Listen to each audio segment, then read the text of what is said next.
V-Guard presents कौन जीत रहा है, को पावर्ड बाय सेंसोडाइन एंड विमल। बोलो जुबां केसरी। बिहार का विकास का एक ही पैमाना रह चुका है कि वो मगध का विकास है। डीएमसीएच की स्थापना 100 साल पहले हुई थी। जब पूरे देश में हॉस्पिटल नाम का चीज नहीं था तब डीएमसीएच की स्थापना हुई थी। आज के डेट में डीएमसीएच का क्या हाल है? 100 साल हो गया, दूसरा सरकारी अस्पताल नहीं बना। डीएमसीएच में मरीज को, बच्चा को चूहा खा जाता है, ये समस्या है। और जब इस पुनः लोकसभा के अंदर बहस चला तो ये दोनों सांसद सोए हुए थे लोकसभा में, एक शब्द नहीं बोले, क्योंकि इनके जो आका थे अश्विनी चौबे वो यहाँ से यूनिवर्सिटी को लेकर चले गए मोतिहारी। स्मृति ईरानी जब पहली बार शिक्षा मंत्री बनी, सबसे ज़्यादा डिस्टेंस एजुकेशन स्मृति ईरानी के समय में बंद हुआ और उसी में हमारा मिथिला विश्वविद्यालय का डिस्टेंस एजुकेशन भी बंद हुआ।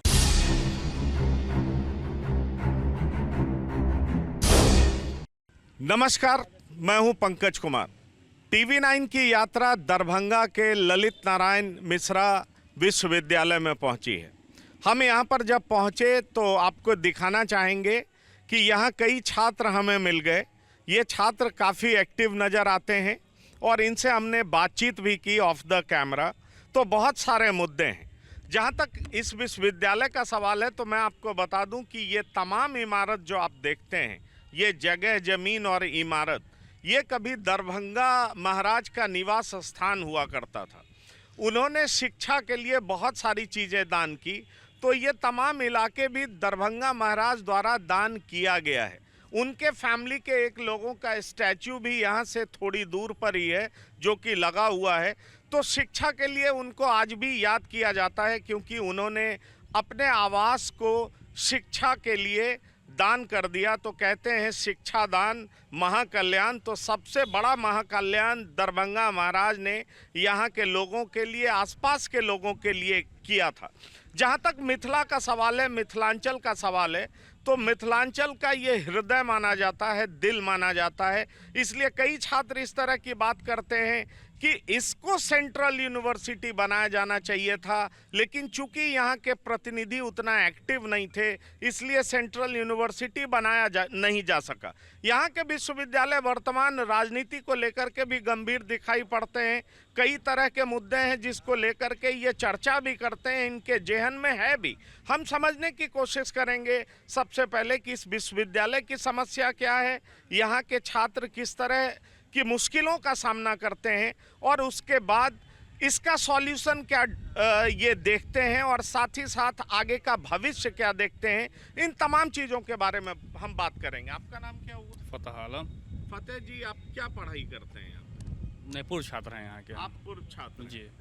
तो यहाँ पर क्या समस्या है स्टूडेंट यूनियन के नाते?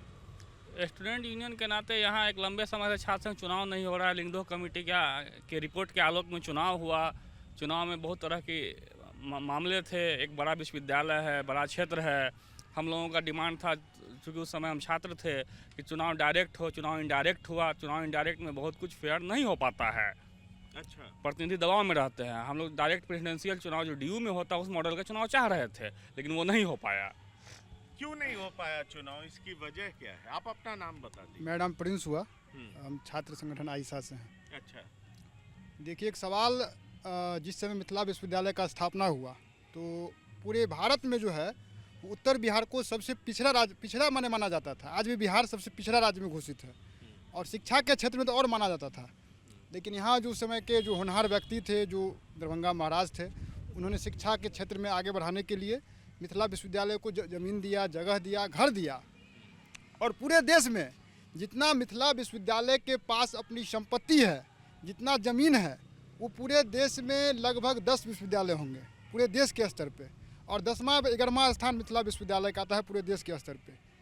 लेकिन ये दुख की बात है कि जो हमारे प्रतिनिधि, चाहे वो सांसद हों या विधायक हों, मिथिला विश्वविद्यालय का रेंज जो है वो आपको 4 जिला में बटा हुआ है। दरभंगा, समस्तीपुर, मधुबनी, बेगूसराय, ये 4 जिला के जो प्रतिनिधि हैं आज तक इसके विकास को लेकर के नहीं सोचे। जो महाराजा दान दे के घर गए थे उसी घर में आज विश्वविद्यालय चल रहा है। कोई नया कंस्ट्रक्शन नहीं हुआ है, कोई नया कंस्ट्रक्शन नहीं यहाँ हुआ। के ये विकास नहीं हुआ। आप अपना नाम बता दीजिए पहले। ये विकास नहीं हुआ, उसकी वजह क्या है?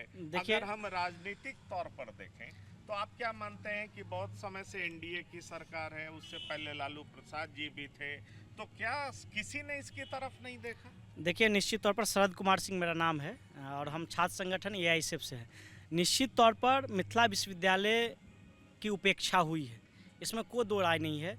लेकिन जिस तरह से मोदी सरकार ने 2014 के बाद गद्दी संभाली है, उसके बाद तो पूरे सरकार के कार्यकाल को आप देखिएगा तो आपको यह प्रतीत होगा कि यह सरकार शिक्षा विरोधी है। आप उससे पूर्व के सरकारों की तुलना कीजिएगा तो दरभंगा पूरे बिहार में जहां 1 या 2 विश्वविद्यालय होते थे, लालू प्रसाद के रीजन में 7 से 8 नए विश्वविद्यालय खोले गए पूरे बिहार के अंदर। और उससे बड़ी बात क्या है कि मिथिला विश्वविद्यालय के अंदर भी उस समय तक पठन पाठन की व्यवस्था सुचारू रूप से चल रही थी। लेकिन यहाँ जब से नीतीश कुमार बने हैं, जब से डबल इंजन की सरकार बिहार में स्थापित हुई है, तब से लगातार यह विश्वविद्यालय और यहाँ के छात्र नौजवान अपने आप को उपेक्षित महसूस कर रहे हैं।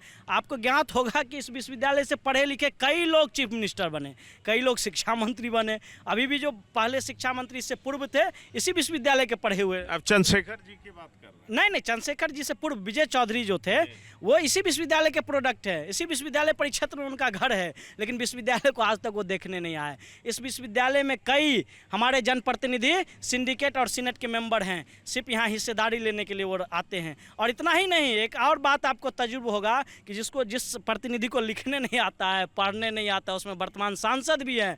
जैसे ही यहाँ बनते हैं सीनेट और सिंडिकेट के सदस्य और सांसद के रुतबा से यहाँ से पीएचडी भी का भी डिग्री ले लेते हैं। तो निश्चित तौर पर सब अपना डिग्री लेने का इसको संस्थान बना के छोड़ दिया है।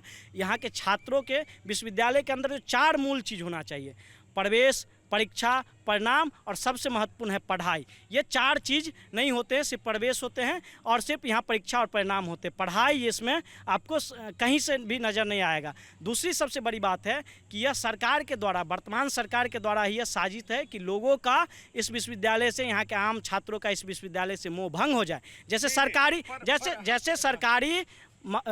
सरकारी विद्यालय से यहाँ के लोगों का मोह भंग हो गया, तो प्राइवेट स्कूल फल फूल रहा है। तो आपको ये ज्ञात होगा कि नीतीश और मोदी की सरकार बिहार के अंदर प्राइवेट यूनिवर्सिटी बिल लेकर आई है और यहाँ से कुछ किलोमीटर के दूर पर संदीप विश्वविद्यालय बना दिया है। तो सरकार तो चाहती है कि ये विश्वविद्यालय बंद हो जाए और तब संदीप विश्वविद्यालय चलेगा। तो यहाँ के छात्र नौजवान ये होने नहीं देंगे। दूसरी बड़ी बात कि आप जानते हैं कि यहाँ से पढ़े लिखे लोग कई बड़े बड़े संस्थान में गए हैं एक समय में, जब यहाँ पढ़ाई होता था, लेकिन यहाँ की गुणवत्ता को ही सरकार ने अपने साजिश के तहत ख़त्म कर दिया है। दूसरी सबसे बड़ी बात है कि यहाँ से कनेक्टिविटी पूरे बिहार के छात्रों की रहती है। यहाँ का जो डिस्टेंस था वो वहाँ पूरे बिहार के छात्र पढ़ते थे। यहाँ के जो लॉ कॉलेज थे वहाँ पूरे बिहार के छात्र पढ़ने आते थे, इतना उम्दा पढ़ाई होता था। लेकिन यह मोदी सरकार डिस्टेंस को बंद कर दिया है, लॉ कॉलेज को बंद कर दिया है। यहाँ की सरकार ही नहीं चाहती है कि यहाँ के आम छात्र पढ़े। बंद क्यों कर दिया? क्योंकि मिथिला यूनिवर्सिटी का भी इसलिए भी जाना जाता था कि यहाँ सेशन बहुत लेट चलता है, विधिवत पढ़ाई नहीं होती है, समस्याएं कई हैं और यूनियन बाजी बहुत होता है। इस वजह से सेशन डिले होता है। क्या आपको लगता है कि शायद सरकार हार मान गई इसलिए ऐसा हुआ है? अभी ये कह रहे थे कि डबल इंजन की सरकार में ज़्यादा समस्याएं हुई। मुझे जैसा ज्ञात है कि उससे पहले की सरकार में बहुत तरह की वजहों से लोग बिहार छोड़ कर के बाहर जाने लगे, जबकि पहले लोग पटना विश्वविद्यालय पढ़ने आते थे, मुजफ्फरपुर आते थे, दरभंगा आते थे, दूसरे प्रदेशों के भी लोग आते थे।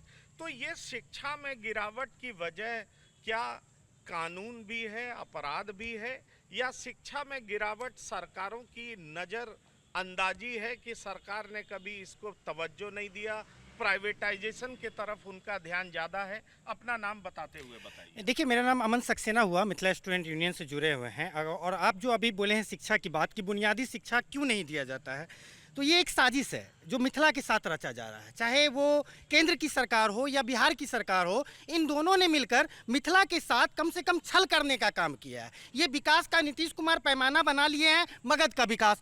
मतलब बिहार का विकास का एक ही पैमाना रह चुका है कि वो मगध का विकास है। हमारे मिथिला के पास देखिएगा कि चीनी मिल थी, फैक्ट्रियाँ था, सबको बंद कर दिया गया। बोला गया कि जाओ, रोजगार चाहिए तो दिल्ली जाओ, मुंबई जाओ, पंजाब जाओ, बोल दिया गया कि आज के डेट में ट्रेन भर भर कर पलायन हो रहा है। सेम चीज़ शिक्षा के साथ किया जा रहा है। ये जानबूझकर यहाँ शिक्षा नहीं दे रहे हैं। अरे भाई, अगर वहाँ शिक्षा नहीं है तो आप पहले शिक्षा की व्यवस्था कीजिएगा, वहाँ फंड दीजिएगा, एक्स्ट्रा पैसा दीजिएगा कि वहाँ पर शिक्षा बहाल हो, कि आप उसको बंद करने का काम कीजिएगा। डिस्टेंस को बंद कर दिया गया, लॉ एजुकेशन को बंद कर दिया गया, सरकार के द्वारा बोला गया कि ये संस्था डिग्री देने लायक नहीं है, आप इसको बंद कर दो। और आज की तारीख में अगर हमको डिस्टेंस का, लॉ का डिग्री चाहिए तो हमको फिर कहेगा दिल्ली जाओ, पंजाब जाओ। मैं सरकार से एक सवाल पूछ रहा हूं कि साहब, आप बता दीजिए कि ग्रेजुएशन और पीजी और बीएड के किस कॉलेज में पढ़ाई होता है?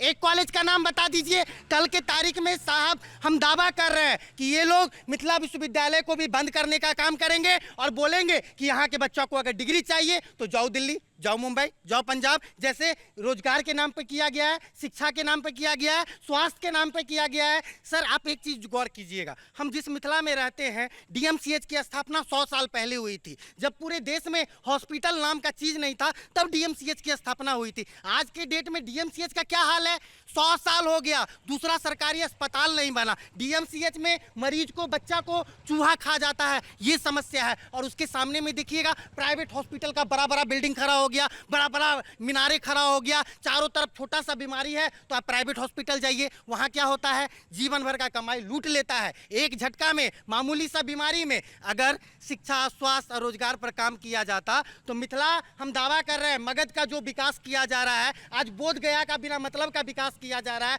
पटना में 200 ओवर ब्रिज बना दिया जाता है, दरभंगा में एक ओवर ब्रिज नहीं बनता है। ये दोहरी नीति क्यों? आप बहुत बड़ी बात कह रहे हैं और आप साफ कह रहे हैं कि चूंकि नीतीश कुमार मगध से हैं तो मगध पर फोकस उनका ज़्यादा है। मैं आपसे जानना चाहूँगा कि यहाँ से भी तो बड़े नेता हैं, संजय झा हैं, नीतीश कुमार के बहुत करीबी बताए जाते हैं, विजय चौधरी हैं जो कि समस्तीपुर से हैं। समस्तीपुर बेगूसराय मिथिला का द्वार ही कहा जाता है और विजय चौधरी यहाँ से पढ़े भी हैं।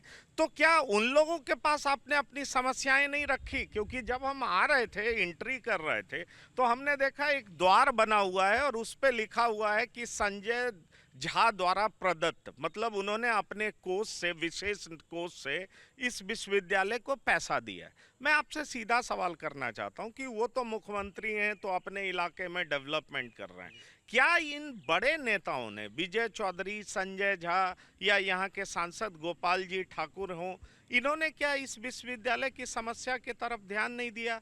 क्या इस शहर के खराब स्वास्थ्य व्यवस्था की तरफ ध्यान नहीं दिया? क्योंकि अभी कह रहे थे 100 साल पहले, मैं भी बिहारी ही हूँ, रहने वाला बेगूसराय का हूँ, लोग बीमार होते थे, दरभंगा मेडिकल कॉलेज आते थे, मुझे याद है बचपन में लोग यहाँ आते थे। लेकिन अब स्थिति क्यों चरमरा गई है? क्या आप मानते हैं कि सरकार बिल्कुल एकदम उदासीन हो चुकी है, यहाँ की स्थितियों में सुधार करना नहीं चाहती, या मिथिला को दमदार नेता नहीं मिल पाया जैसे कभी ललित नारायण मिश्रा हुआ करते थे इस तरह, या भोगेंद्र झा हुआ करते? सर, यहाँ जो है ना, मेरा नाम हो गया MD समर, MSc स्टूडेंट, ठीक है सर। जब से यहाँ कोई भी नेता बना हो, कोई भी पार्टी का, दरभंगा किसी का योगदान नहीं मिला, किसी का नहीं। अगर यहाँ तक अगर दरभंगा चल भी रहा है तो वो अपने बदौलत, यहाँ के आदमी के बदौलत चल रहा है, ठीक है। और नेता सिर्फ समय पे आते हैं वोट मांगने, ठीक है। वोट मिल गया, पोस्ट मिल गया, अब क्या है मिथिला नहीं है उसको तो थोड़ा सा भी ध्यान नहीं देते, ठीक है। जब थोड़ा सा बरसात होगा, नगर निगम जानते हैं, पहले नगर निगम डूबता है, DMCH वहाँ नाव चलने लगता है। अगर विकास होता तो ऐसा तो नहीं होता। DMCH कितना दिन से चरमराया हुआ है, उसका अभी तक कोई इसका डिसीजन नहीं निकला, ठीक है। जितना भी नेता है सब जुमलेबाजी है। एजुकेशन के लिए चीनी मिल कितना मार खाए थे, सब गए जेल, ठीक है। क्या हुआ? कुछ नहीं हुआ। पूर्व क्या कौन सा साल था? 2017 में सब स्टूडेंट एक बात किए थे कि चीनी मिल का कुछ बात हो राजनेता से, मगर किसी ने बात नहीं किया और बाद में हम लोग मार खा के जेल गए, ठीक है। तो यहाँ जो है राजनीतिक पूरा अपना फ़ायदा सिर्फ उठा रही है। आदमी को समझ लिया वोट बैंक कैसी हो, और चलिए, विकास एकदम नहीं चलिए, करना चाहता। आप स्टूडेंट हैं, मैं आपसे एक और सवाल करना चाहूँगा। पहले इनसे पूछ लेता हूँ, अभी कई राउंड आप लोग से सवाल करूँगा। ये क्या सिर्फ एनडीए के तरफ से समस्या है या आरजेडी के लोग, क्योंकि वो भी बीच में 17 महीने सरकार में थे, शिक्षा मंत्री चंद्रशेखर जी थे, क्या आप लोगों ने उनके सामने इन तमाम जगह की जो समस्याएं हैं, क्योंकि शिक्षा मंत्री तो मधेपुरा से हैं, एक तरह से कह लीजिए मिथिला से ही है, कोसी से ही है, तो क्या उनके सामने इस तरह की समस्याओं को रखने का आप लोगों ने काम किया? जिस समस्या से मिथिला यूनिवर्सिटी अभी जूझ रहा है, उन समस्याओं पर उनका ध्यान आकृष्ट किया आपने?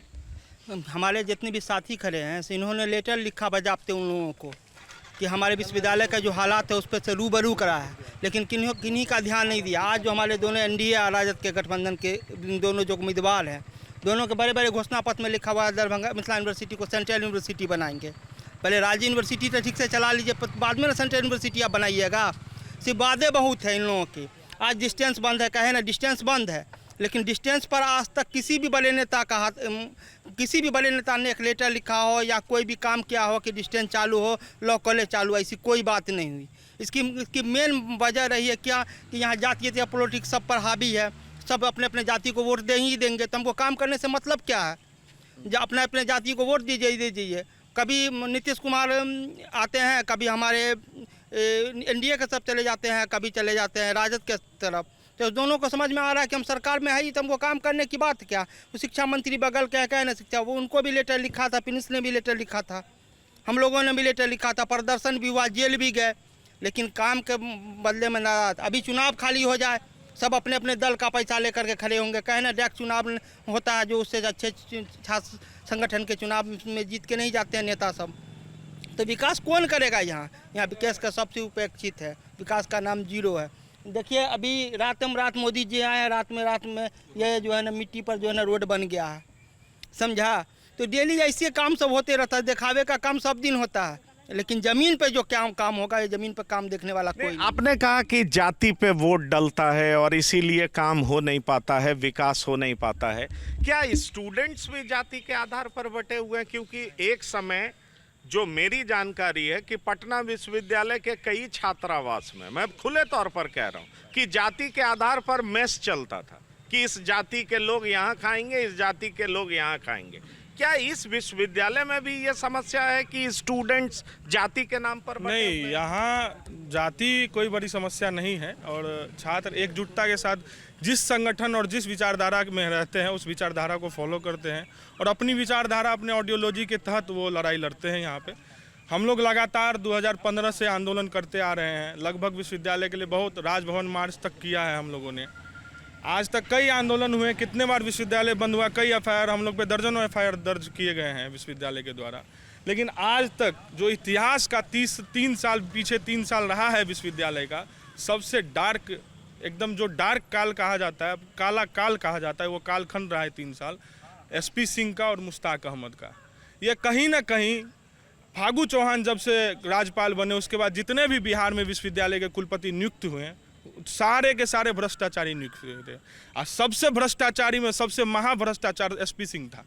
अभी भी 99 करोड़ 99 लाख का उन पर जाँच चलने वाला है और लगभग जाँच चलते ही रहता है। तो विश्वविद्यालय केंद्रीय विश्वविद्यालय बनने से पहले है कि पहले भ्रष्टाचार न खत्म हो। केंद्रीय विश्वविद्यालय तो हमारा सबसे बड़ा मांग है। मिथिला रीजन में 10 विधायक दरभंगा से, 9 विधायक हैं आपको भाजपा के। विश्वविद्यालय के अंतर्गत चारों जिला के सांसद भाजपा के। आज तक कभी सदन में केंद्रीय विश्वविद्यालय के लिए प्रस्ताव नहीं रखा गया। ये आप बहुत बड़ी बात कह रहे हैं, ये बहुत बड़ी बात कह रहे हैं। मैं आपके पास आना चाहूँगा। इतने सांसद भाजपा के, इतने विधायक भाजपा के, डबल इंजन की सरकार, पॉलिटिकल पावर मिथिला के पास इतना है, मिथिलांचल की मांग होती रही है, फिर भी एक छोटी सी मांग मिथिला यूनिवर्सिटी को सेंट्रल यूनिवर्सिटी बनाया जाए, वो तक कोई नहीं सुन रहा है। वजह क्या है? वजह हमारे साथी लोग जवाब दे ही दिए ना। कोई लहर में चुनाव जीत जाते हैं। दिक्कत यह है कि भोगेंद्र झा के बाद और ललित बाबू के बाद दरभंगा में कोई नेता चुनाव नहीं जीते, सब किसी के सहारे जीते, किसी के नाम पर जीते। दरभंगा और मिथिलांचल का बेटा जब तक नेता नहीं होगा, सांसद की बात हम नहीं कर रहे हैं, नेता की बात कर रहे हैं। किसी के कृपा पर कोई राज्यसभा चले जा रहे हैं, किसी की लहर में कोई चुनाव जीत जा रहे हैं, तो नेता नहीं ना है, वो तो किसी कृपा पर चल रहे हैं। तो कृपा वाले लोग हम लोग पर क्या कृपा करेंगे?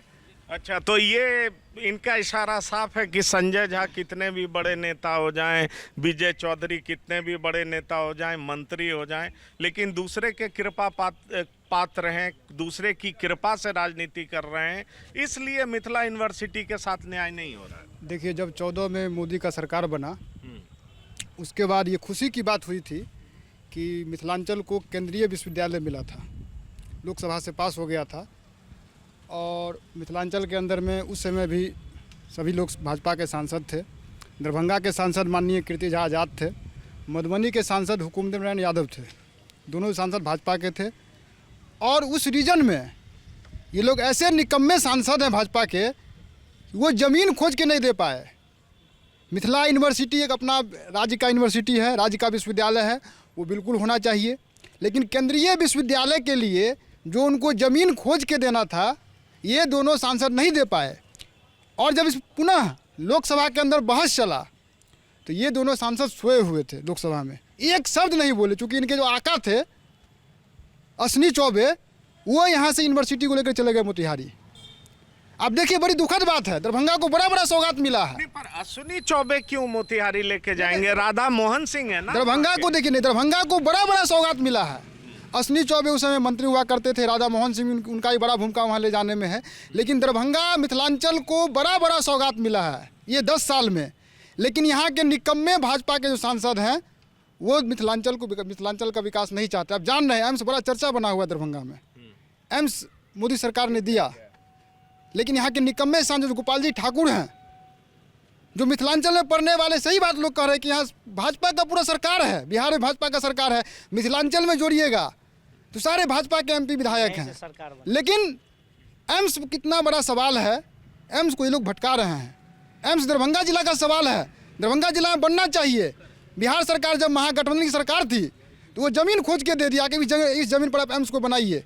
लेकिन निकम्मे सांसद जो हैं, जिनको दरभंगा का विकास पसंद नहीं है, जिनको मिथिलांचल का विकास पसंद नहीं है, जिनको जो चाहते हैं कि मिथिलांचल सब दिन पिछड़ा इलाका रहे, उत्तर बिहार सब दिन पिछड़ा इलाका रहे और पिछड़ा के कारण उनको वोट पड़ता रहे, वो लोग चाहते नहीं है कि मिथिलांचल का विकास हो। इसलिए हमसे केंद्रीय विश्वविद्यालय छीन लिया गया, हमसे एम्स छीनने की सारी कोशिश हो रही है, अभी तो कोई उसका डिसीजन नहीं हुआ है। तो ये बताइए कि एम्स तो स्वीकृत कर दिया गया है केंद्र सरकार द्वारा, तो यहाँ दिक्कत क्या हो रही है? आप सुने होंगे कि मोदी जी एक दिन लाइव डिबेट में, लाइव शो में टीवी पर कह दिए कि जो दरभंगा में भी एम्स बन गया है।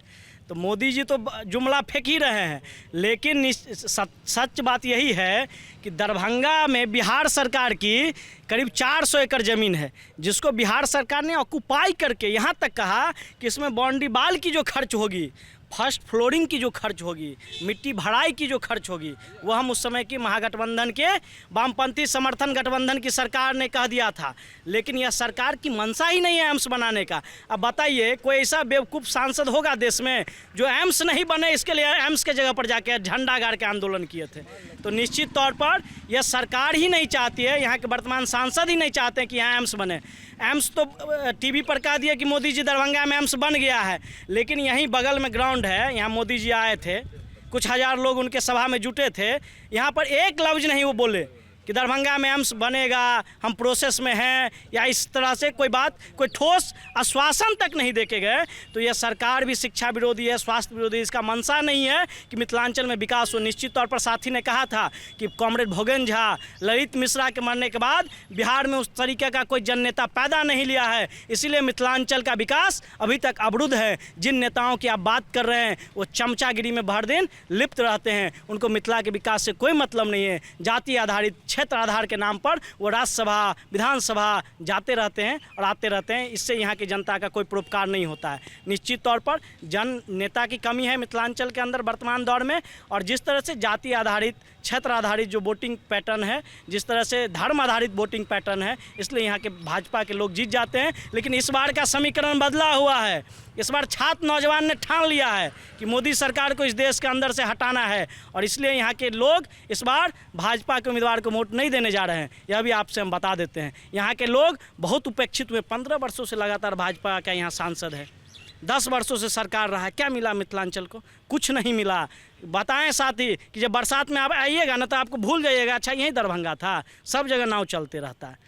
यहाँ जाम अभी आप लहरिया से ऐसे दरभंगा आइएगा। ये बताइए कि मोतिहारी लेके चले गए सेंट्रल यूनिवर्सिटी, यहाँ के सांसद बैठे रह गए, मधुबनी के भी सांसद हुकुमदेव नारायण यादव तो बढ़िया स्पीच देते थे पार्लियामेंट में, लोग उनको सुनते थे, पर इस मुद्दे पर वो चुप्पी साधे हुए क्यों रह गए?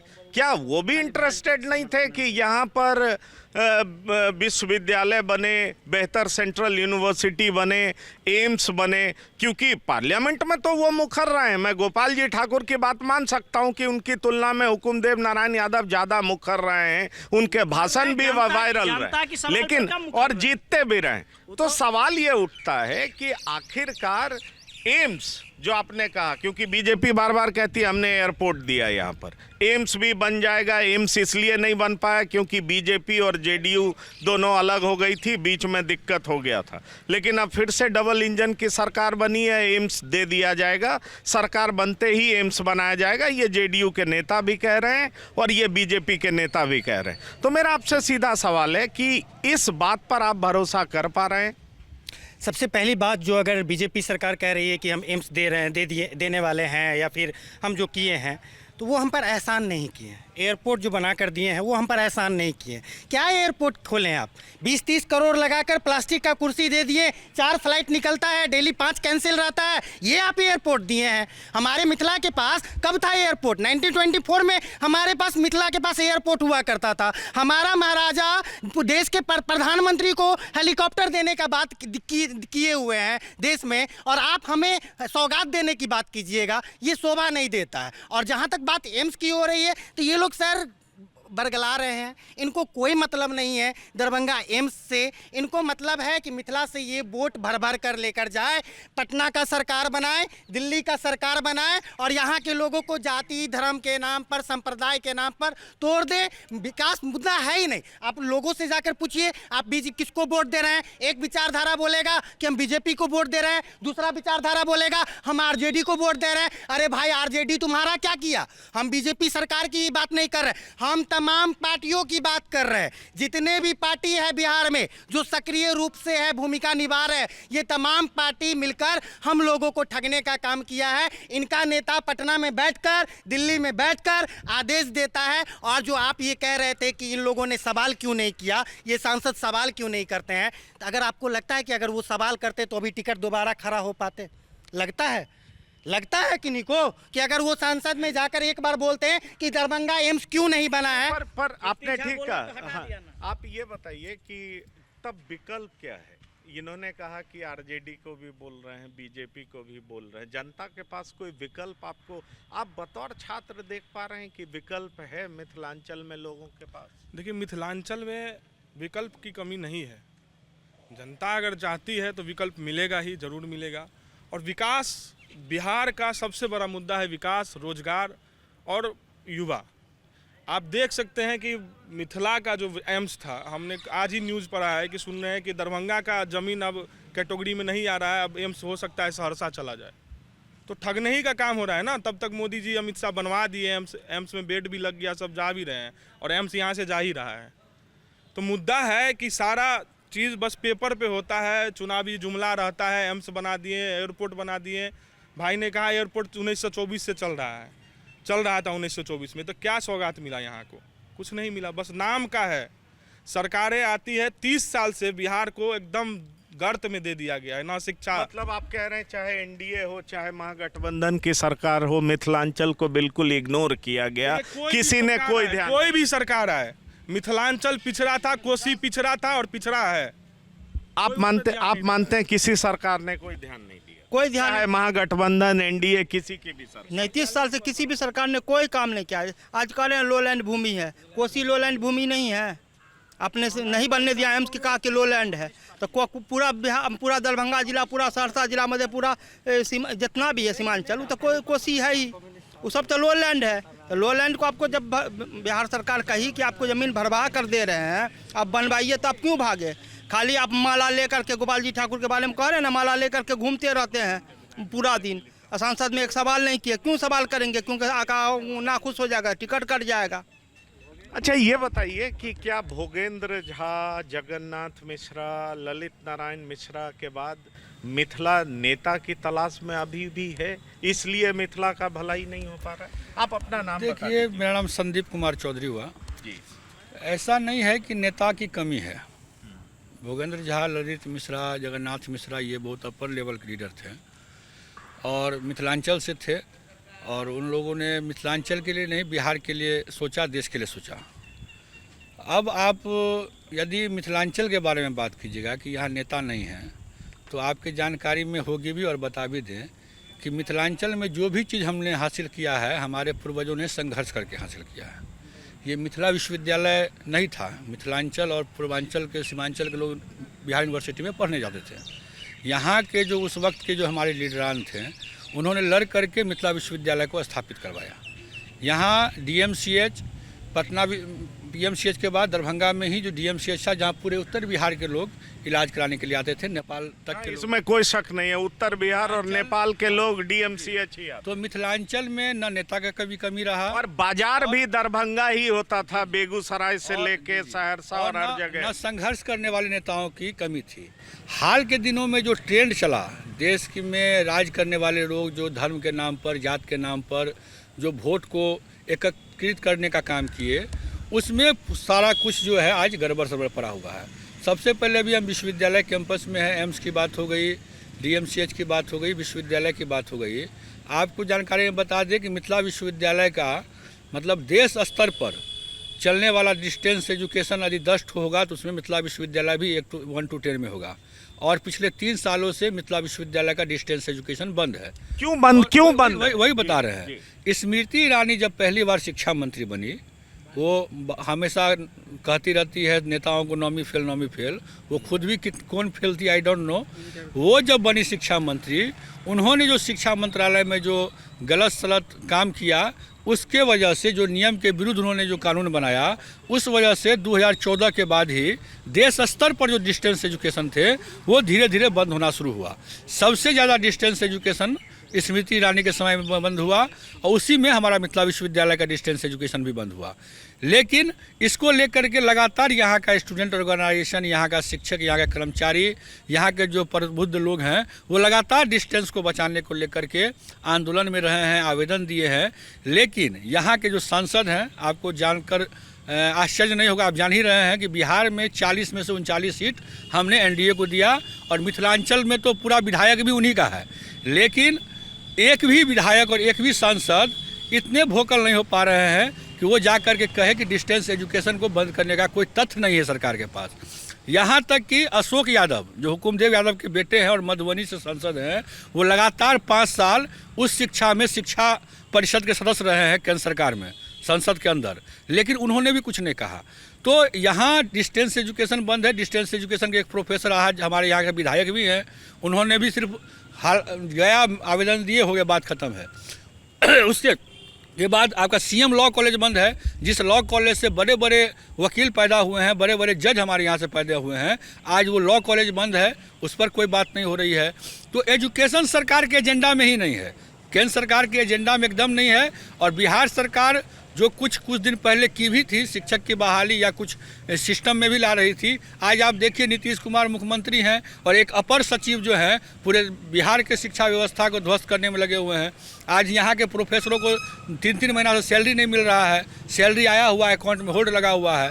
तो कुल मिलाकर के एजुकेशन, उस शिक्षा को लेकर के कोई संदर्भ सरकार के पास नहीं है, कोई चिंतन नहीं है। वो हमको फिर से अंगूठा छाप वाले दुनिया में ले जाना चाहते हैं। चलिए, ये बहुत बड़ी बात कह रहे हैं कि फिर से अंगूठा छाप वाली दुनिया में लेकर के जाना चाहते हैं, लेकर रहे हैं।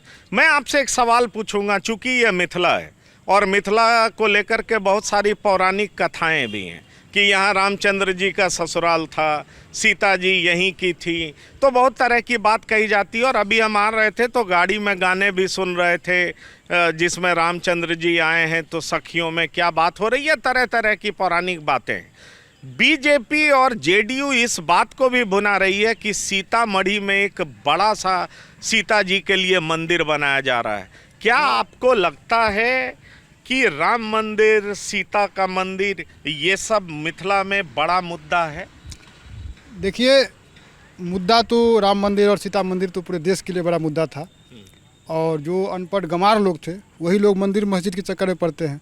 हम छात्र हैं, हमें सबसे पहले शिक्षा चाहिए, और शिक्षा ग्रहण कर लेंगे हम तब हमको रोज़गार चाहिए। जब शिक्षा, रोज़गार और स्वास्थ्य मेरे अंदर रहेगा, ये सब कंप्लीट रहेगा, तो कहीं कोई दिक्कत नहीं होगा। हम लोग बार बार यही कह रहे हैं कि जिस चीज़ को आप खोले हैं या जिस चीज़ को खोलने जा रहे हैं, आज मिथिलांचल के अंदर में कोई बड़ा आईटी सेक्टर नहीं आया। हमारे दरभंगा के सांसद यहाँ के सिंडिकेट के सदस्य हैं, लेकिन आप पूरे मिथिला विश्वविद्यालय के अंदर में कोई टेक्निकल कोर्स नहीं लाए।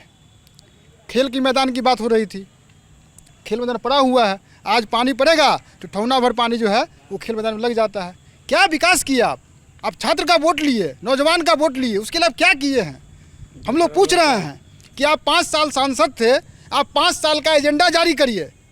ये ऐसे सांसद हैं, पूरे बिहार के अंदर में 39 ऐसे सांसद हैं जिनका सांसद निधि कोष पड़ा रह गया, कोई विकास की बात तो नहीं। ये बात जो अक्सर यहाँ पर की जाती है, कुछ लोगों से हमने बात की, उनकी नाराजगी स्थानीय सांसद को लेकर के है, लेकिन प्रधानमंत्री मोदी को फिर से प्रधानमंत्री बनाना चाहते हैं। छात्र क्या सोचता है इसमें? देखिए, छात्र निश्चित तौर पर, इससे पहले आपका सवाल था कि भाजपा कह रही है कि सीतामढ़ी में माँ सीता की मंदिर बनाएंगे। ये वही भाजपा है जो हर दिन श्री राम करता है, उसको सिया जी याद नहीं आती है, और वो माँ मंदिर बनाएंगे। भव जो राम मंदिर बना है, जदयू भाजपा दोनों कह रही है, जदयू जो भी पार्टी कर रही है गलत कर रही है।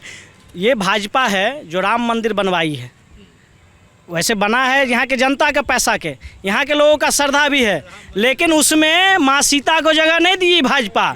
ये सीता विरोधी है भाजपा। जब आप इसके पूरे भाषण को देखिएगा, ये कहीं सीता जी की जिक्र नहीं करते हैं। ये भाजपा पुरुषवादी है, ये सिर्फ राम को जानते हैं, इसको सीता से कोई लगाव नहीं है। ये मंदिर उंदिर बनाने वाले नहीं है। जो अपने मंदिर में, इतना भव्य मंदिर आप गए होंगे, अभी तक तैयार नहीं हुआ है, उसका गृह प्रवेश भी लोग कर दिया कि चुनाव में उसका बेनिफिट मिलेगा, लेकिन दरभंगा में उसका कोई बेनिफिट नहीं मिलेगा। यहाँ के लोग बहुत हताश है कि इतनी बड़ी मंदिर बनी है लेकिन उसमें माँ सीता का जगह नहीं है। इसके लिए लोग यहाँ बहुत निराश है, और भाजपा का इसका भी खामियाजा भुगतना पड़ेगा। तो यहाँ के छात्रों के लिए चुनाव में मुद्दा क्या है?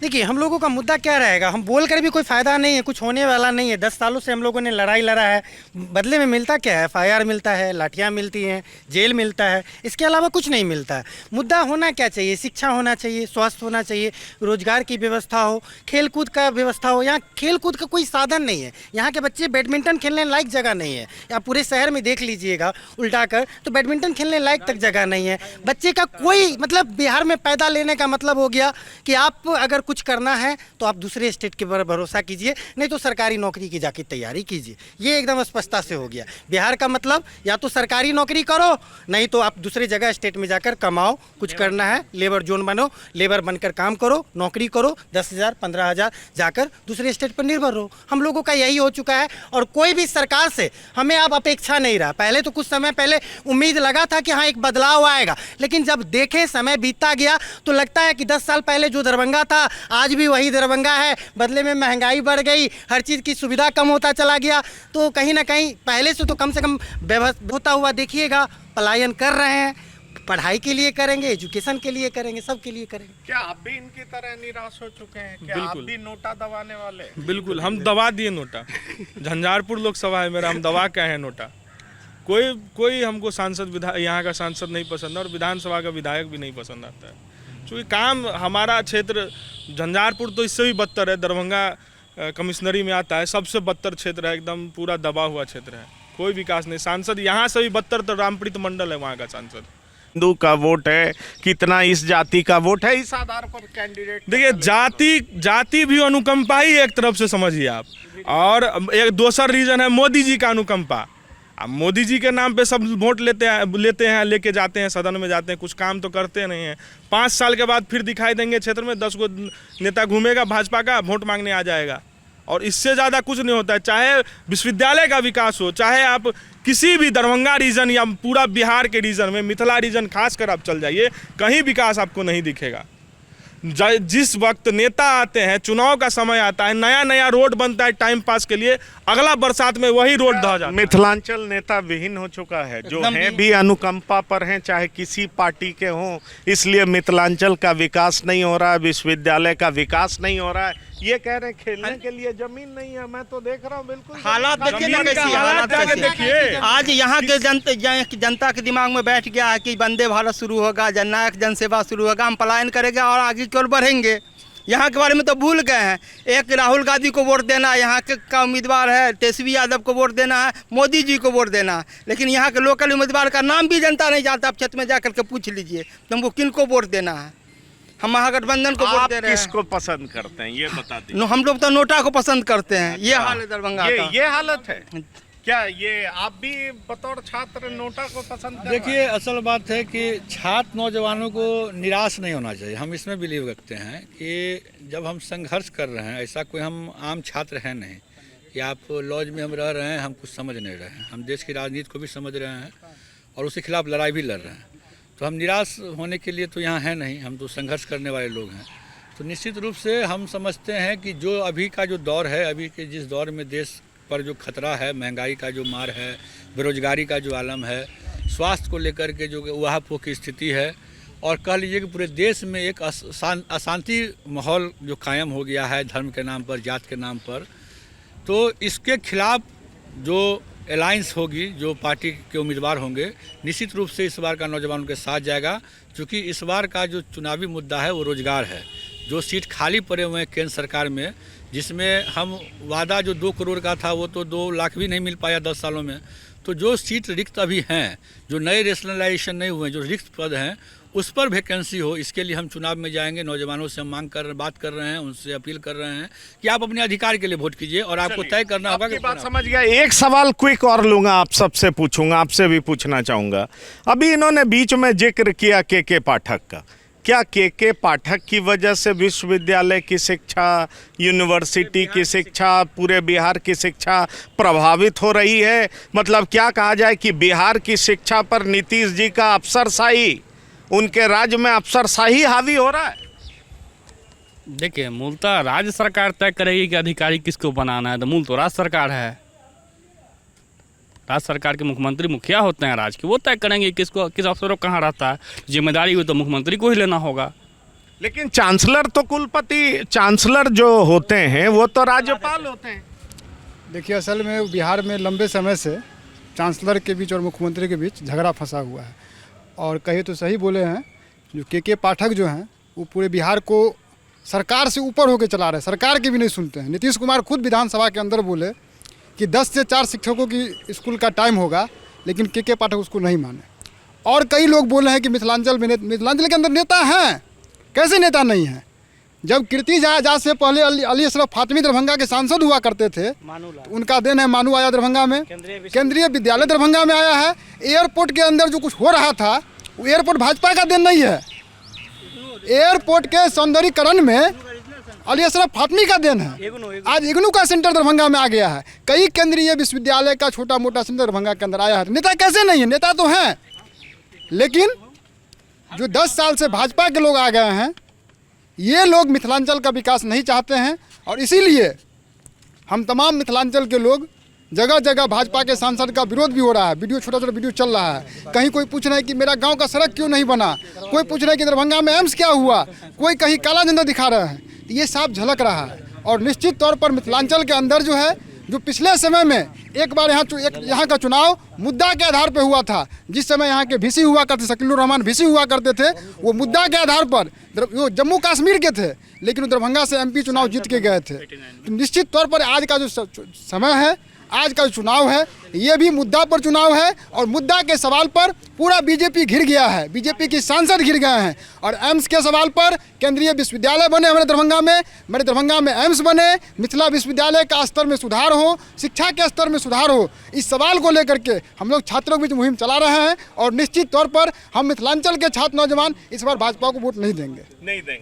ये के पाठक सही में हावी हो गए एकदम। देखिए, हमको तो लगता है कि जो सरकार तो इस बार बदलेगी सेंटर में, उसके बाद हम उस सरकार से मांग करेंगे कि के पाठक का उच्च स्तरीय जांच हो। ये बार बार प्रतिनियुक्ति में सेंटर जाते हैं और वहाँ से क्या लेके आते हैं किसी का नहीं सुनते हैं। बिहार के अंदर के पाठक जब से अपर मुख्य सचिव बना है शिक्षा विभाग के, बिहार के अंदर शिक्षा में भारी गिरावट हुई है। यहाँ के शिक्षक के बीच जाइएगा तो एक बड़ा प्रेशर उसको फील होते रहता है, वो पढ़ाते नहीं हैं क्लास के अंदर। यहाँ आप जानते हैं वाइस चांसलर का पेमेंट रोक देता है, अपर मुख्य सचिव की ये औकात किस चांसलर वाइस चांसलर का पेमेंट रोक दे। वो बड़ा तानाशाह हैं और कहाँ से ट्रेनिंग लेके आते हैं, सेंट्रल में कौन उनको लीड करता है, ये बात मुख्यमंत्री को भी नहीं पता है। निश्चित तौर पर ये बताइए कि कोई आईएएस ऑफिसर तो मुख्यमंत्री के नीचे ही काम करता है ना, उसका ठीक है डेपुटेशन पे जाता है, लेकिन पावर तो मुख्यमंत्री के पास होता है। और जहाँ तक शिक्षा का सवाल है तो चांसलर तो गवर्नर होते हैं। तो आखिरकार ऐसा क्यों है कि के पाठक इतने हावी हैं? आपको क्या लगता है? देखिए, कुछ भी नहीं है, ये सब एक ढकोसला है, कुछ समय के लिए है, कुछ दिनों के बाद ये भी समाप्त हो जाएगा। हम जैसे लोग बोल रहे हैं पीछे से कि नहीं के पाठक आए हैं तो बहुत सुधार हुआ है। सुधार क्या होगा सर? कॉलेज है, कॉलेज का वही हाल है। बच्चे कल भी क्लास नहीं आ रहे थे, आज भी बच्चे क्लास नहीं आ रहे हैं। जाकर देखिए डिपार्टमेंट में जाकर देखिए बच्चे क्लास करते हैं क्या? तो ये लोग नौटंकी नहीं तो और क्या है? अरे बायोमेट्रिक का ज़माना है, आप बनवा लीजिए, 75% लागू करवा दीजिए। बच्चे को कहिए आने के लिए, आप लागू करवा रहे हैं, वो पॉलिसी ज़मीनी स्तर पर किसी काम का नहीं है। तो कोई के पाठक आ जाए या कोई आ जाए, कोई फर्क पड़ने वाला नहीं है। नीतीश राज में किसी से कोई फर्क पड़ने वाला नहीं है। एजुकेशन का जो आप क्या कहना चाह रहे थे? के पाठक आने के बाद शिक्षा में टीचर लोग स्कूल आने लगा। टीचर घर बैठे दरमाहा ले रहा था, इतना तो हुआ कि टीचर स्कूल आने लगा टाइमली से। विश्वविद्यालय में काम करते हैं? नहीं, विश्वविद्यालय नहीं, हमारा घर सहरसा हुआ, हम कुछ काम से आए हैं। अच्छा, आप काम से आए? कुछ आप काम क्या से करते हैं? आप क्या करते हैं? खेती गृहस्थी। अच्छा, पब्लिक हुए ये जो पब्लिक। आपके गांव में शिक्षक अब सही समय पर हाँ, शिक्षक एकदम टाइमली आने तो लगा। आप इसमें के पाठक की भूमिका मानते हैं कि उनकी वजह से ही सब ठीक हो हाँ, गया? उसके वजह से हुआ है। अच्छा, स्कूल तो आने लगा टीचर, इतना देख पढ़ावे चाहे नहीं पढ़ावे, लेकिन वो टाइमली आते हैं। टीचर स्कूल नहीं आता था, घर बैठे दरमाहा ले रहे थे टीचर। जब शिक्षक आते हैं तो बच्चा भी खोज होता है, बच्चा भी पढ़ता है। अच्छा, पहले आने का तो प्रयास कीजिए। टीचर आने लगे हैं स्कूल। तो देखिए इन पाठक से के पाठक बहुत अच्छा किया, 75% अटेंडेंस दिया बाहर में खड़ा होकर पढ़ने के लिए। ना इंफ्रास्ट्रक्चर है, ना टीचर है। एगो कॉलेज में 10 गो टीचर है और वहाँ स्टूडेंट है 9000 और रूम है 11 गो। 9000 स्टूडेंट कहाँ बैठेगा? छप्पर पे तक नहीं हुई है। प्रोफेसर की बहाली नहीं हुई है, 2018 से 17 से नहीं हुई है बहाली। ना कहीं ना शिक्षक भी बहाली अगर होती है तो कहीं होता भी है तो उसमें भी एक सरंग का घोटाला होता है, एक सरंग का फर्जीवाड़ा होता है। देखिए, ये जो जमीन है हमारे राजा महाराजा का दिया हुआ है, बिल्डिंग राजा महाराजा का दिया हुआ है। सरकार ने क्या किया? कुछ नहीं, सरकार बस क्या किया? 3 सालों की डिग्री 5 सालों में, बताइए। 18 अब मैं वही सवाल पूछने वाला था कि सेशन अब ठीक हुआ? टाइम ठीक नहीं है। सुनिए, हम बता रहे हैं 2017 में मिथिला स्टूडेंट यूनियन के द्वारा बहुत बड़ा आंदोलन किया गया।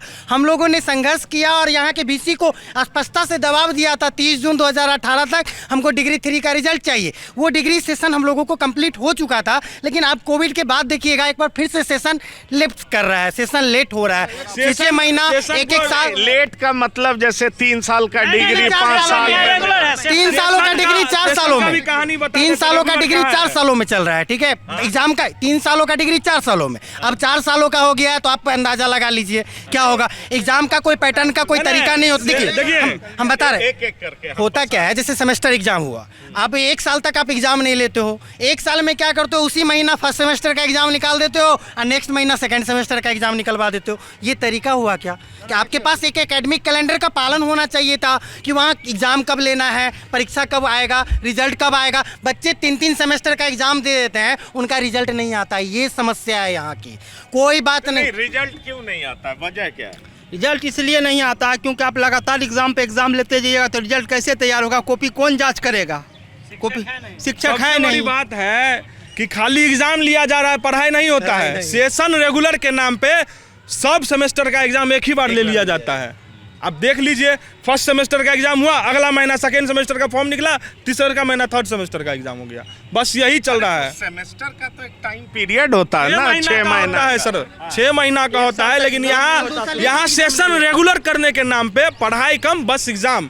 अभी भी आप चल जाइए, हर जगह एग्जाम चल रहा है अभी भी। देखिए सेशन लेट और पहले एक बार के पाठक पर हम बता देते हैं। बात देखिए, के पाठक में एक क्वालिटी है कि वो पहले जनता की नज़र में अपने आप को अच्छा बनाते हैं, उसके बाद वो लूट मचाते हैं। आपको एक जानकारी दे दें कि इससे पहले के पाठक जो है वो रजिस्ट्री ऑफिस वाले हेड थे, वो जो ज़मीन में लिखाता है वो हम लोग बहुत नहीं पूछते हैं, अभी विद्यार्थी हैं, यूनिवर्सिटी के बारे में पूछते हैं। और उससे पहले जब शराबबंदी हुआ था तो सबसे पहला अफसर वही थे। और शराबबंदी का क्या हालत है ये आप भी जानते हैं, अब हमको खुल के बोलने की ज़रूरत नहीं है। रजिस्ट्री ऑफिस में क्या हो रहा है आज भी वो भी आप जान रहे हैं। और शिक्षा विभाग में वो सिर्फ शिक्षक के भीतर खौफ पैदा करना चाहते हैं। उसके आड़ में उनकी जो कमाई है उसी की यदि गणना की जाए तो शायद ED भी पहुँचेगा नहीं, चूँकि उनका सत्ता सरकार है। हर महीने इंटर के फर्स्ट और सेकेंड ईयर का हर महीना टेस्ट होता है। हर महीने 5 विषय का टेस्ट होता है और उस टेस्ट का कॉपी क्वेश्चन के पाठक के ऑफिस से छप के आता है। अब आप सिर्फ उसके कमीशन का आइडिया लगा लीजिएगा तो के पाठक को कितना पैसा मिलता होगा, एक बार उनसे जाकर पूछ लीजिएगा। अब आप बताइए कि मिथिला यूनिवर्सिटी है, और यूनिवर्सिटी को छोड़ दीजिए, मिथिला यूनिवर्सिटी के एक कॉलेज में इस बार से इंटर हटा दिया गया है। इंटर का 2 साल, ग्रेजुएशन का 4 साल, 4 सेमेस्टर, 8 सेमेस्टर 4 साल, PG 2 साल। उसके बाद आपको किसी स्कूल में कॉलेज में BCA है, MBA है, BBA है, सारा कुछ है। अब आप कह रहे हैं कि शिक्षक क्लास नहीं ले रहे हैं, शिक्षक आके बैठे रहते हैं। आप महीना में 10 एग्ज़ाम तो सिर्फ आप इंटर का ले रहे हैं, 10 टेस्ट एग्ज़ाम आप इंटर का ले रहे हैं, लगभग 12 ठोस सेमेस्टर का इंटरनल आप ले रहे हैं। फिर आप 10 मतलब आप महीना भर में भी 1 साल और 1 सेमेस्टर का एग्ज़ाम इंटरनल नहीं ले पा रहे हैं। तो सिर्फ और सिर्फ दबाव बनाना कि शिक्षक पढ़ाता नहीं है, मतलब एक जनता के दिमाग में शिक्षक के प्रति एक द्वेष भावना बढ़ा जा रहा है, जिसको आपने सुना है कि उनके दिमाग में क्या है। और जो विश्वविद्यालय का जो स्थिति है सेशन लेट होने का, उसका 2-3 रीज़न है। एक रीज़न ये है कि अभी इस बार मिथिला यूनिवर्सिटी में जब अभी आप यहाँ खड़े हैं तो पिछले 12 साल के बाद, लगभग 4 टर्म के बाद बिहार के किसी जगह के कोई टीचर यहाँ वाइस चांसलर बन के आए हैं। इससे पहले लगातार जो 4 वाइस चांसलर आए वो यूपी से आए। तो उनके साथ दिक्कत क्या था कि उनको बिहार विश्वविद्यालय अधिनियम का ज्ञान ही नहीं हो पा रहा था। वो 2 करोड़ दे के आते थे, यहाँ पर इंफ्रास्ट्रक्चर के नाम पर लूट मचाते थे और फिर अच्छा से स्वागत करवा करके वो चले जाते थे, जिसका जांच भी हो रहा है। ये काम सब थोड़ा बहुत शिक्षा विभाग कर रहा है, उसकी जांच यदि हो तो निश्चित रूप से बहुत सारे लोग धराएंगे। धरना चाहेगा सरकार तब, अन्य कुछ ले करके बैठ जाएगा तो फिर कोई दिक्कत नहीं है। एक ये वजह है। दूसरी जगह है कि आपके पास शिक्षक नहीं है, कॉपी तो फाइनली शिक्षक चेक करेगा। कॉपी यहाँ से बाहर भेजते थे तो बाहर के शिक्षक जो है सब विद्यार्थी को फेरे करके रिजल्ट भेज देता था। तो शिक्षक की कमी है। उतना जितना कर्मचारी चाहिए, 3.5 लाख विद्यार्थी एक बार में एग्जाम देता है, कर्मचारी कहाँ से कर पाएगा? कर्मचारी नहीं है तो निश्चित रूप से सारे मुद्दे को बता दिया। तो ये सुना आपने मिथिला यूनिवर्सिटी, जी हाँ। और देखिए ये संस्कृत विश्वविद्यालय भी है यहाँ पर, और हमने लंबे समय तक सारे विद्यार्थियों से बात की। ये बात तो कहा जा सकता है कि सारे विद्यार्थी अपने राइट्स, अपने अधिकार को लेकर के बेहद जागरूक नज़र आते हैं। और एक बात बहुत साफ नज़र आता है, क्योंकि इनकी बातों में झलकता है कि जिस तरह से सरकार ने फैसले किए हैं उनसे कुछ में निराशा है और कुछ लोग परिवर्तन की बात करते हैं। सवाल यह है कि ये मुद्दा आधारित राजनीति चाहते हैं और इसीलिए उसकी मांग लगातार उठा रहे हैं। चाहे विश्वविद्यालय की मांग हो, चाहे मिथिलांचल की समस्या हो, चाहे शहर का जल जमाव हो, चाहे यहाँ के लोकल प्रतिनिधि का रवैया हो, चाहे यहाँ से पढ़े लिखे बड़े बड़े मंत्रियों का नाम हो, उनका व्यवहार हो। ये तमाम ऐसे मुद्दे हैं जिसको लेकर के ये सारे विद्यार्थी निश्चित तौर पर कह सकते हैं कि निराशा के घोर अंधकार में जी हाँ, भटक रहे हैं। अब ये सॉल्यूशन चाहते हैं लेकिन सॉल्यूशन इनको दिखाई नहीं पड़ रहा है।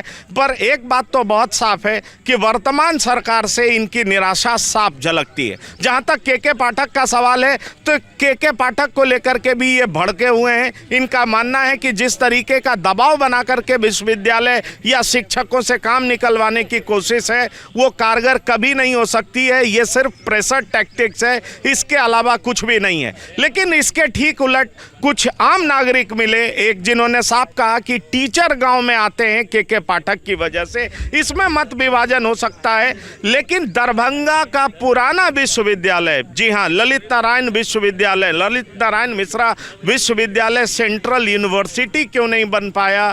तो इसकी वजह सिर्फ और सिर्फ यहाँ का स्थानीय नेता हैं, मिथिलांचल के नेता हैं, जिन्होंने पुरजोर तरीके से मांग नहीं रखी और इसीलिए ये पिछड़ गया। एम्स भी यहाँ पर एक बड़ा मुद्दा नजर आता है और यहाँ के छात्र अभी भी अली अशरफ फातमी को याद करते हैं, क्योंकि अली अशरफ फातमी के पास एजुकेशन विभाग था। उन्होंने बहुत कुछ दरभंगा को दिया, जिसको ये लोग याद करते हैं। मुद्दे कई हैं, जवाब भी कई हैं, लोगों की अलग अलग राय हैं, लेकिन मिथिला यूनिवर्सिटी के स्टूडेंट्स क्या सोचते हैं वो हमने आपको बताया, उससे रूबरू कराया। TV9 की यात्रा और भी आगे जारी रहेगी। फिलहाल मिथिला यूनिवर्सिटी से अपने साथी कैमरा पर्सन जेरी और अंकित मिश्रा के साथ पंकज कुमार, TV9 के लिए। धन्यवाद, नमस्कार।